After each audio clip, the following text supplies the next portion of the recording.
கல்யாணம் பண்ணி கூட வச்சுக்கோ, இல்லைன்னா இது மூடிட்டு வந்து பண்ண சொல்லடா மயிறு. ஃபோனை வேடா மயிருன்னு சொல்லிட்டு நான் தான் சொன்னேன். Hi aunty. ஆண்டி வெறியனுக்கு பேர் போனவர் தான் இந்த எருமசாணி விஜய். இவருக்குன்னு தனியாக ஒரு ஃபேன் பேஸே இருந்துச்சு. இவர் கண்டென்ட்டுக்கே பேர் போனவர் தான். ஆனால் இப்போ அவரு ஒரு சர்ச்சையில மாட்டியிருக்காரு. அதுதான் இன்ஸ்டாகிராம் ஃபுல்லாக வைரலாகவே போயிட்டு இருக்கு. அதை பற்றி பார்க்கலாம் வாங்க. எருமசாணி நம்ம ஸ்கூல் டைம்லேயே பார்த்துட்டு இருந்திருப்போம். அது அந்த டைம்ல செம வைரலாக இருந்துச்சு யூடியூப்ல பார்த்துட்டு இருந்த ஒரு நபரை திடீர்னு மூவில பார்த்தோம், நட்பே துணையில.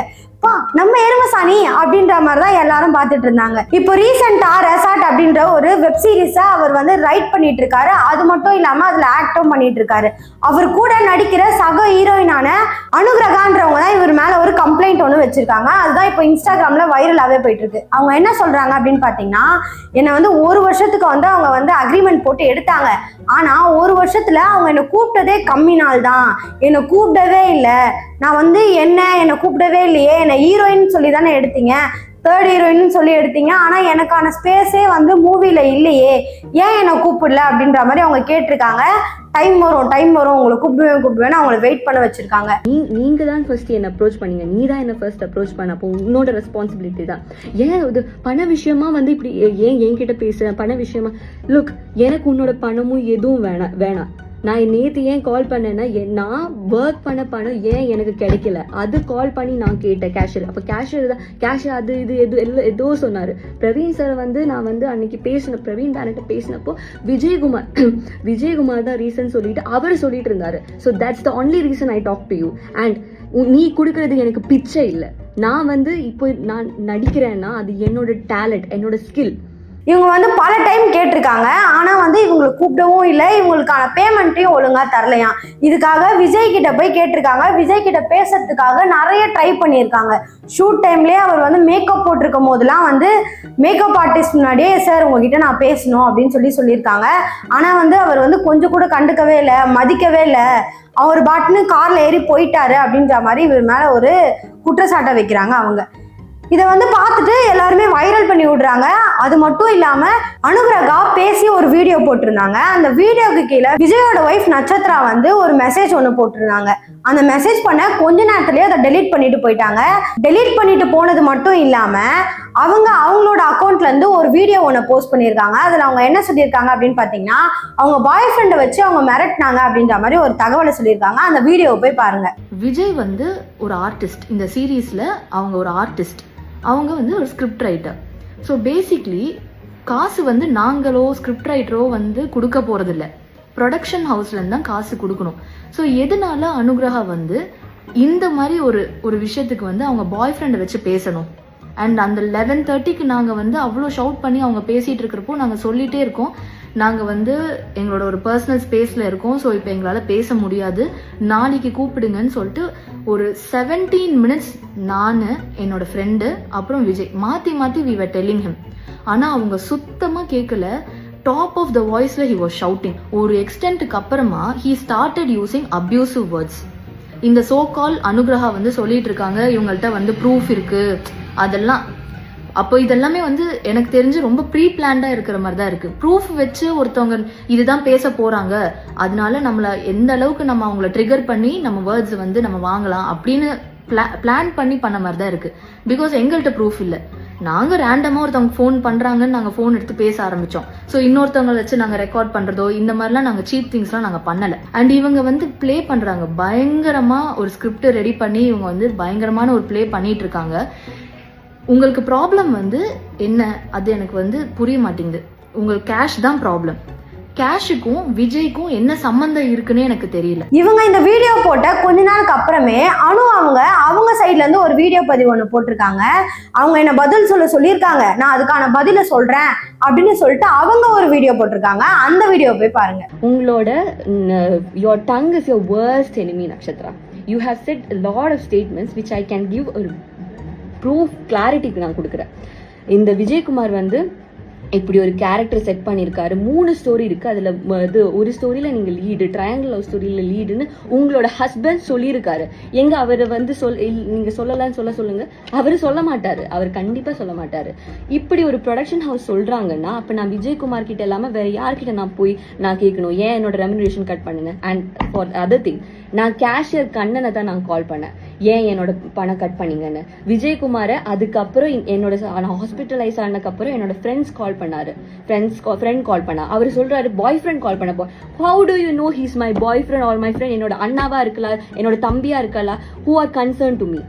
விஜயகுமார் வந்து கால் பண்ணும்போது நீங்க ஏன் அட்டென்ட் பண்ணீங்க, நீங்க ஏன் விஜயகுமாருக்கு இவங்க சொல்றாங்க மலையாளி, இவங்க சொல்ற மலையாளி எங்களுக்கும் புரியல, அவங்களுக்கும் புரியல. ஃபர்ஸ்ட் ஒண்ணுமே புரியல, பேஸ்லெஸ்ஸா டிஃபெண்ட் பண்ணிட்டு இருந்தாங்க. நாங்க சொல்றது கேட்கவே இல்லை. ஹாஸ்பிட்டல்ல ஓகே அப்படியாம்மா அப்படியா, நீங்க வந்து வர வேணாம், அவகிட்ட சொல்லிருங்க, நீங்க வர வேணாம் ஷூட்டுக்கு, இப்படி சொல்லும்போது ஒரு காமெடா நான் கேக்குறேங்க, உங்களுக்கு கோவம் வருமா வராதா? ஃபர்ஸ்ட் ஆஃப் ஆல் உங்களை கூப்பிடல, விஜயகுமாரை கால் பண்ணியிருக்கோம், நீங்க ஏன் கால் அட்டென்ட் பண்ணீங்க, நீங்க ஏன் அவரை சப்போர்ட் பண்ணி பேசுங்க, அது எனக்கு புரியல. You are not professionally involved in this, then why did you take the call? And this is what I have to say. She have been exposed through her own video. പല നാൾ കള്ളൻ ഒരു നാൾ പിടിക്കപ്പെടുന്നു പറഞ്ഞൊരു ചൊല്ലുണ്ട് മലയാളത്തില്. താങ്കൾക്ക് അത് അറിയുമെന്ന് എനിക്ക് അറിയില്ല, പക്ഷെ ഇതാണ് ആ സംഭവം. അറിഞ്ഞോ? அனுவும் நட்சத்திராவும் மாத்தி இன்ஸ்டாகிராம்ல சண்டை போடுற மாதிரி வீடியோலாம் போட்டுட்டு இருந்தாங்க. விஜய் வந்து பேசாமலே இருந்தாரு. ஆனா இப்போ வாய்ஸ் அவுட் பண்ணி ஒரு வீடியோ பதிவு ஒன்று போட்டிருக்காரு. அதுல அவர் என்ன சொல்லியிருக்காரு அப்படின்னு பாத்தீங்கன்னா, பாய் ஃப்ரெண்டுன்னு அந்த பையன் தான் கால் பண்ணி சொன்னாங்க, அவர் ப்ராப்பர் மலையாளத்துல பேசினாரு, எனக்கு ஒண்ணுமே புரியல, அதனாலதான் என் ஒய்ஃப் கிட்ட கொடுத்து பேச வச்சிருக்கேன், இதுல எனக்கு எந்த தப்பும் தெரியல, அது மட்டும் இல்லாம அவங்களுக்கு கொடுக்க வேண்டிய காசு எல்லாமே கொடுத்தாச்சு, ப்ராப்பரா அவங்களுக்கு எதெல்லாம் நடிச்சிருக்காங்களோ அதை ஷெட்யூல் பண்ணி ப்ராப்பரா கொடுத்துருக்காங்க, அவங்க ஏன் மறுபடியும் காசு கொடுக்கலன்னு பேசுறாங்கன்னே புரியல, அதனாலதான் வந்து இதை வந்து அஃபிஷியலா கொண்டு போகலாம் அப்படின்னு நாங்க பிளான் பண்ணியிருந்தோம், இந்த மாதிரி வாய்ஸ் அவுட் பண்ணி பேச வேணாம்னு நாங்க நினைச்சிருந்தோம் அப்படின்னு சொல்லி அவர் நிறைய விஷயத்த அதுல ஷேர் பண்ணியிருந்தாரு. அந்த பொண்ணு வந்து சொல்றா பணத்தை வந்து கொடுக்காம ஏமாத்திட்டீங்கன்னு. ப்ரொடக்ஷன் கம்பெனி கிட்ட நான் வந்து எல்லா டீட்டெயில்ஸும் பேசிட்டேன், எல்லாமே கேட்டுட்டேன். அந்த பொண்ணு நடித்த வரைக்கும் அப் டு டேட் எல்லாமே அவளுக்கு அனுப்பிச்ச காசு டீட்டெயில்ஸ் எல்லாமே வந்து ப்ரொடக்ஷன் கம்பெனிட்டே இருக்கு. அதாவது எல்லாமே செட்டில் பண்ணிட்டாங்க. இது வரைக்கும் அந்த பொண்ணு என்ன நடிச்சிருக்காலோ எல்லாத்துக்கும் செட்டில் பண்ணிட்டாங்க. அண்ட் ஒன் மோர் திங், அந்த பொண்ணுக்கு 25,000 ரூபா அட்வான்ஸ் அமௌண்ட் கேட்டா, எனக்கு ரொம்ப கஷ்டமா இருக்கு, எனக்கு வந்து கொஞ்சம் காசு பிரச்சனையா இருக்குன்னு சொல்லி 25,000 ரூபா அட்வான்ஸா கொடுங்கன்னு சொல்லி ஒரு ப்ரொடக்ஷன் கம்பெனிட்ட கேட்டிருக்கா. எந்த ப்ரொடக்ஷன் கம்பெனி வந்து அட்வான்ஸ் தரமாட்டாங்க. பட் பரவாயில்ல, ஓகே நடிக்கிற அந்த பொண்ணு நம்ம கொடுக்கலான்னு சொல்லி ஒரு மனிதாபனத்தில் கொடுத்துருக்காங்க ப்ரொடக்ஷன் கம்பெனி. இன்னும் அந்த பொண்ணு வந்து ஒரு 10,000 பேலன்ஸ் தர வேண்டியது ப்ரொடக்ஷன் கம்பெனிக்கு. இது உண்மை இல்லைன்னு சொல்லுங்க. அனுராகா அந்த பொண்ணை வந்து உண்மை இல்லைன்னு சொல்லுங்க. எங்களுக்கு என்னங்க தேவை இல்லை? 2026 வந்து ஒருத்தங்க வந்து தப்பா ப்ரொஜெக்ட் பண்ணி எங்களுக்கு என்ன தேவை இருக்கு? நான் உங்க பாய் ஃப்ரெண்டு கூப்பிட்டு அவங்க பாய் ஃப்ரெண்டு சொல்லி சொன்னனால தான் நான் பாய் ஃப்ரெண்டு சொல்றேன். உங்க ஃப்ரெண்டுன்னு சொன்னா ஃப்ரெண்டுன்னு சொல்ல போறேன், அண்ணன் சொல்லி பேசிக்கலாம். இல்லைங்க நாங்கள் அவங்க பொண்ணோட நான் பிரதர் பேசுறேன் அப்படின்னு சொல்லி பேசிருக்கலாம். அவன் அந்த பையன் நாங்கள் பாய் ஃப்ரெண்டு சொன்னா, எனக்கு மட்டும் கூப்பிடலங்க, ப்ரொடக்ஷன் எல்லாத்துக்கும் கூப்பிட்டு கத்திருக்கான் பாய் ஃப்ரெண்டு. ஒரு பாய் ஃப்ரெண்டுக்கு எப்படி இவ்வளோ பெரிய நீங்கள் ஒரு விஷயத்த கொடுத்துருக்கீங்க எனக்கு தெரியல. அவன் ஃபோன் பண்ணி கத்துற அளவுக்கு அவன் நான் பண்ண ஒரு பெரிய தப்பு என்ன தெரியுமா? எனக்கு கூப்பிட்டா நான் டீல் பண்ணிருக்கணும். அவன் மலையாளத்தில் பேசுகிறான், அவனுக்கு தமிழும் தெரில இங்கிலீஷும் தெரில. ஏன்னா நீங்கள் உங்களுக்கு 3 லாங்குவேஜ் சொல்லி தெரியும்னு சொன்னீங்க, நம்ம 4 லாங்குவேஜ் நீங்களாவது பேசியிருக்கலாம் எங்கள்கிட்ட ஃபோன் பண்ணி, இந்த மாதிரி நான் ஹாஸ்பிட்டலைஸ் இருக்கேன், எனக்கு இது இருக்கேன். அவன் மலையாளத்தில் பேசுகிறான், என்னென்னு புரிஞ்சுக்க முடியல. ஆனால் அவன் பேசுகிற ரொம்ப ஸ்லாங், ரொம்ப ப்ராப்பர் மலையாளம் பேசுகிறான், எனக்கு புரியல. பாவம், நான் வந்து எனக்கு மலையாளம் புரியல, அவன் என்னமோ சொல்கிறான், நீ கொஞ்சம் கேளுன்னு நட்சத்திரான்னு சொல்லி என் ஃபைவ்ட்ட கொடுத்தேன். அவ்வளோ பொறுமையாக எடுத்து புரிய வச்சான். இந்த மாதிரி இல்லை பிரதர், இந்த மாதிரி இப்படி ஆயிடுச்சு, இந்த மாதிரி வந்து நீங்கள் கிடையாது, இப்படி கிடையாது, நீங்கள் ப்ரொடக்ஷன் ஹவுஸை கேட்கணும், உங்களுக்கு பேமெண்ட் ஆல்ரெடி கொடுத்துருப்பாங்களே, நீங்கள் ப்ரொடக்ஷன் ஹவுஸில் கேளுங்க, இதுக்கு நம்மளுக்கு கூப்பிடுங்க டைமுக்குன்னா. அவன் வந்து ஃபர்ஸ்ட் ஆஃப் ஆல் வந்து ஒரு பொண்ணு ஹாஸ்பிட்டலைஸ் ஆயிருக்கா, இப்படி ஒரு விஷயம் நீங்கள் ட்ரீட் பண்ணுறீங்களா சொல்லவே இல்லைங்க.